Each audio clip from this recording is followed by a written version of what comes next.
Hey there, this is a review, a recap of our Castles and Crusades Freeport session. This was session number 4, set in Freeport. It's been a while since we visited this campaign. We've been playing some other games and scheduling and stuff, real life getting in the way. But we decided today we were going to get back at it. So we got back. I had 2 of my 3 players were here for the session. So we had Liam and Mercer Frey for characters. And we pretty much picked up where we left off in the last session. If you watched the session 3 recap, they're at Kurgan's Cradle, which is basically a flop house, trying to hunt down this guy Beedle. And so they deal with Kurgan. They bought a sack full of Beedle's belongings because Beedle stays at this flop house and he hadn't been there in a few days. So Kurgan was going to sell all of his stuff. So he did. He sold it to the party for an exorbitant amount of money that they overpaid for the stuff that they got. There wasn't much in there, mostly just not good stuff. Like it was like soiled clothing and weighted knucklebone dye, which they actually wanted, so they kept that, and just some other stuff. Crap, mostly. But there was something distinguishing about it, is the stuff had a really noxious smell to it, and they identified it as an item called snakeweed, which is a drug in Freeport. So they get talking to Kurgan about that, about the drugs and the smell of it, and he tells them about a dealer of the snakeweed and other things that either spends a lot of time in the seaside market cutting purses, or he shows up back here to deal, which Kurgan really doesn't care about. So the Liam and Mercer decide at this point they have some time, so they're going to go to the seaside market themselves and see if they can find this guy Slick, and they get a description of Slick from Kurgan. So they have a very rough idea of what he looks like. The problem is the seaside market is very large and very busy. So they don't end up spotting him. They do set themselves up. They had some couple interesting ideas. They set themselves up, like Mercer set himself up to be pickpocketed.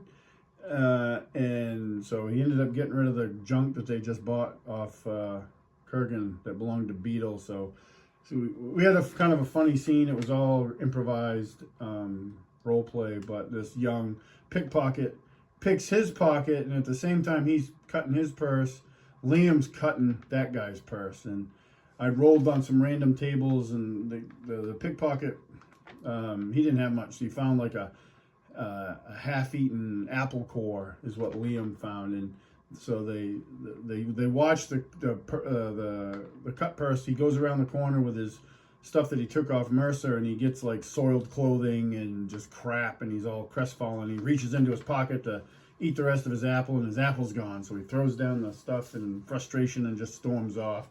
And we all got a chuckle out of that. I think Liam felt a little bad that this kid basically wound up with nothing, but is what it is. So they did note, because of their experience, they did note that there are a fair amount of cut purses working this market. So they decide to have a competition to see who could like get the most out of cutting purses of their own. So rolled it randomly, and it so happened that when I rolled it randomly, Liam wound up with a commoner for a target, and Mercer got a wealthy guy for a target, and ended up Liam, I don't remember what he got, but it wasn't much, and it was really nothing in coin. And Mercer got a few, like 7 gold pieces, I think. So before they met back up, Liam wasn't happy with those results, so he like takes his own gold, stuffs it in a purse, and is like just going to claim that that's what he got. They tried to win the bet with Mercer, and that didn't go so well either. they tried to bluff. He tried to bluff Mercer, and Mercer saw through it and ended up sharing the gold that he got anyway, because that was the deal. But he called his bluff on it. So then they decide to combine efforts, and they come up with this ruse. They spot this very wealthy nobleman type, and they were kind of looking for a guy that was kind of a jerk. And they find one, and he's got a servant with him, and they're going through and they're buying like all these like exotic. He's buying all these exotic knickknacks, and what they notice is that the nobleman, he does all the negotiating, but his servant has the money and does the paying and the mundane tasks, because he's too good for that. So Mercer approaches the nobleman and starts accusing him makes these wild accusations about this fictitious, that he had sex with his cousin, and his cousin Melvin. So he causes this big commotion, and while he's doing that, Liam is cutting the purse of the servant. And this goes on for a little bit, and they really got into it, and the role play was really good. Everybody was laughing at the table. It was really funny. And so what I did is, on my random tables, because it was so good and their attempts were successful to cut the purse, I rolled on 3. I gave them 3 rolls on the what they found, what Liam was able to get out of the purse, and it was decent. I mean, it's not a fortune, but it was decent, and they took it. And then there was a scene afterwards where they kept watching this nobleman, and then when the servant went to pay for the items that they'd been looking at, he couldn't find his purse. So there was a little bit of a slight altercation between the nobleman and the servant. So again, they realized, oh crap, sometimes this has consequences. But it was a great scene overall. It was a lot of fun and very amusing. But eventually they realized they're not going to find, it's too big and too busy to find Slick in this area. And one of the things they don't do, and they could have done, is they could have started asking around that area for him if people would have known him. And that might have yielded some results. So they know from talking to Kurgan that Slick is supposed to come back there. So they go back there, and by this time it's like getting on early evening, and they wait. And they wait in a little grimy, nasty lobby of the Kurgan's Cradle's an inn, but it's more really just a flop house, and where people rent rooms to use prostitutes and stuff like that. It's not a great place. Eventually, though, a person matching Slick's description comes in, and Mercer goes to make contact with him and talk to him, and he sees those two, and he bolts out of the place, which totally caught the players and Mercer and Liam by surprise. So they start giving chase, and we do this whole chase scene. And again, I used some random. I made them, like, basically how it worked out is they made dexterity checks. Every once in a while, I'd come up with an obstacle, and if they made just a straight up dexterity check, it determined whether they're gaining or not. And during the early part of the chase, Liam is gaining and Mercer's falling behind. And then I start throwing obstacles at them, and they got to make checks to get by them. And eventually, Slick ducks down an alley. And when they get into the alley, they enter this one obstacle, and it was just like nasty smell coming up out of the sewer. And Liam is able to like plow through it with no difficulty. Mercer, on the other hand, starts having like a real gagging, dry heaving fit, and it slows him down. But once he clears it, he casts a spell, because he's got illusionist level, and he casts the spell Ghost Sounds, and he's like, makes it seem like to Slick that somebody's right there telling him to stop, which startles the heck out of him, and he does stop, and Liam just tackles him and bowls him to the ground, and they end up catching up to him and interrogating him. And they learn that they learn about the case that they've been trying to find, and that he had seen the case go into the back of the wagon when the city cleaned out the Norbertal house, and it fell out, and he grabbed it, but then he ended up getting it. It had fallen out of this wagon, and he got it. And he tells the party that he sold the contents. And it was some real odd stuff, like a bag full of teeth and some paste and a scroll. And he sold it to 3 different people. But they can also tell he's not telling them everything, so they lean on him a little bit, and he talks about this dagger, and he had this dagger, and he didn't want to. He was maybe going to sell it. I thought it was junk at first, but it had an emerald in the pommel, but it really gave him an odd feeling. But before he could sell it, he gets attacked, and he got hit with a spell. He assumes he got hit with fire, and he has fresh burn marks on his face where he got hit with fire, and he didn't see who attacked him, but they took the dagger from him. So they question him for a bit, lean on him. At the end of it, they end up letting him go. Liam actually buys this stuff called abyss dust, which is basically Freeport's a narcotic drug in Freeport. So he buys some of that, and I'm not quite sure where these two characters are headed, but we got murders and drug use. I don't know what's going on. Anyway, they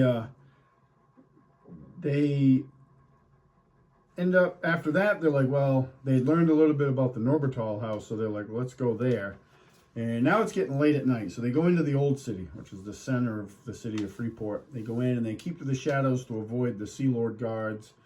And they make their way to Norbertal house. They get inside through a rear window that Liam's able to get open. And they start searching. The place is empty. They find an old, one of the rooms is a storeroom. And they can see where the floorboards have been pulled up. And there's a space there just big enough to hold like a small case.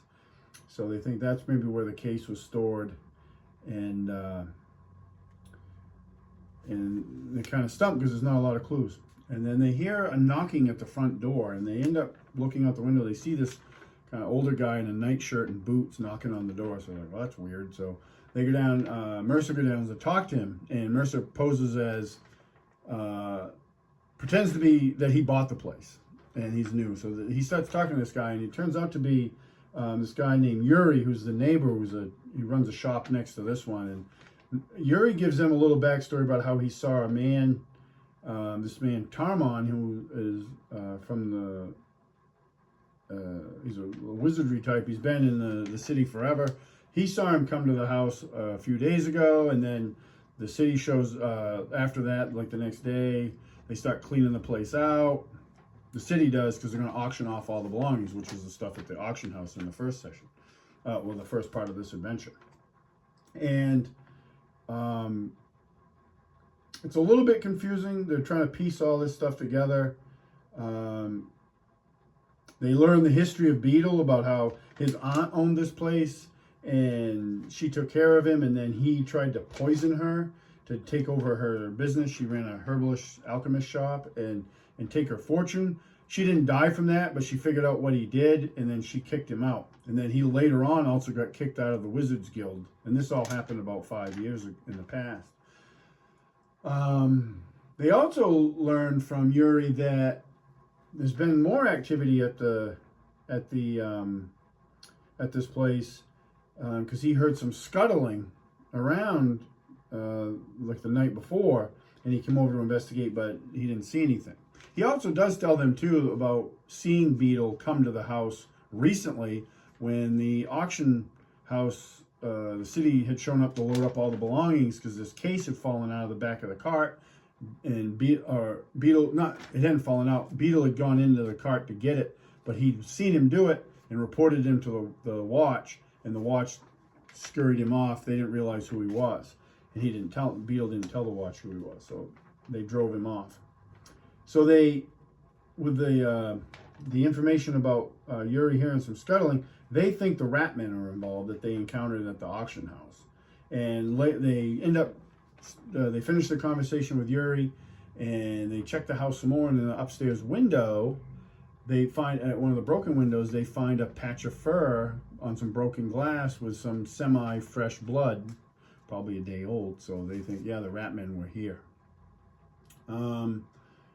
At this point, it's really late, and they decide to go back to where they're staying, Doxy's lap, and they return there. And they just spend the night, relaxing, drinking. Liam tries the abyss dust and is very relaxed afterwards. So they end up just going to bed. They wake up the next morning. They start their day. They're still at Doxy's lap. They're in the common room. And Brock, the mercenary slash bounty hunter that they had interacted with in previous sessions, shows up. And he comes in and he sits down at their table and he's kind of eyeing them a little bit. And he tells them, he says, I usually don't do this, but since we have a little bit of history together, and this does seem a little bit of out of character as far as I know you guys, I'll give you the heads up. And he slides a folded piece of paper across the table to them. They open it up, and it's a wanted poster that has both their images on it. And technically, it actually should have three of them. It should have Fenris's image on it, too, and it does. They're all wanted for murder. And they're like, what? So they're thinking back, like the only person that they know of that was murdered was the guy in the auction house that Mercer murdered. But they're like, nobody witnessed that. Everybody was dead. Like the Ratmen were dead and the other guards were dead. So they're like, how do we know? How would they know that we did? I did that. So they come to the conclusion that they've been set up, and that's where we ended the session. I ended it on a cliffhanger, which I like to do sometimes, and I don't get to do it in our other Castles and Crusade campaigns, typically because of the way we run them West Marches style. So we ended it on a cliffhanger, which is always fun. We're planning to play again next week, so I got to prep the session. I already have some ideas. I'm using an adventure, a pre-written adventure that was in the Freeport Castles and Crusades book, but I'm deviating from that too. I'm changing it up because it gets kind of convoluted, and I don't want to get that far into it. I want to do some other stuff and interject some of my own material into it. So we're gonna change it up a little bit, but everybody's having fun with it. It was a fun session, not super long, but it was fun. I really enjoyed the random purse cutting in the Seaside Market, and the role play was really good amongst them, all of us. So it was a lot of fun to get into that. It's a different style game than I usually run, so it's fun. So yeah, I appreciate you all watching. If you have any questions, comments, fire them off, and I'll catch you at the next one.